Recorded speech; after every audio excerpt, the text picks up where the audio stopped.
Welcome to Meet the Press Now. I'm Chuck Todd reporting from Washington. This has truly been an unprecedented week in American politics. And yes, we're using that word again, unprecedented, because what else are you going to use? We begin today with what in any other era would seem unthinkable. Voters in next year's presidential election could end up deciding whether former President Trump goes to the White House or to prison. I'm not being hyperbolic on this one. We really have a calendar that could put us on that path. Right now, 2024 is shaping up to be the biggest test that our democracy and the rule of law has ever seen in this country. Not just since the Civil War, but perhaps ever. The former president is likely facing at least 3 trials in the coming year in the midst of the 2024 campaign. And those are just criminal trials. There's a whole bunch of civil trials he's dealing with, too. Yesterday, in his third arraignment in less than 5 months, Trump pled not guilty to 4 counts related to his efforts to overturn the 2020 election that he lost.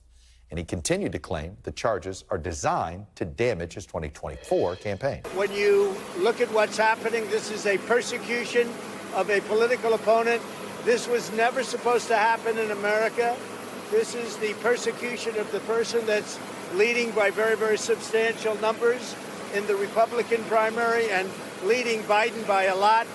So if you can't beat him, you persecute him or you prosecute him. We can't let this happen in America. In a reminder of how politically fraught this case is, the judge warned Trump against speaking with potential trial witnesses.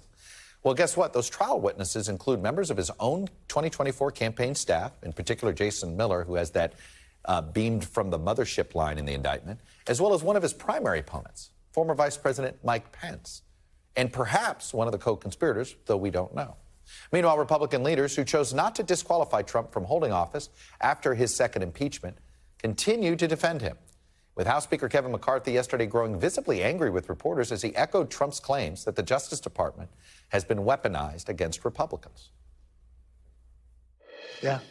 And I can say the same thing that Hillary Clinton says about her election that she lost. I can say the same thing about the DNC who said it about the 2016 race. I can say the same thing about those in the Democratic Party from the leadership on down about George Bush not winning, that Al Gore did.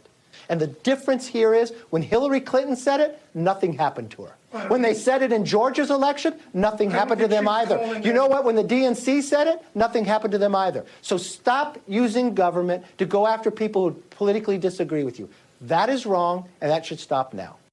Kevin McCarthy also just doesn't understand how the rule of law works. None of those candidates broke the law to try to challenge the results of those elections. We are witnessing one of the greatest challenges to the rule of law in our history.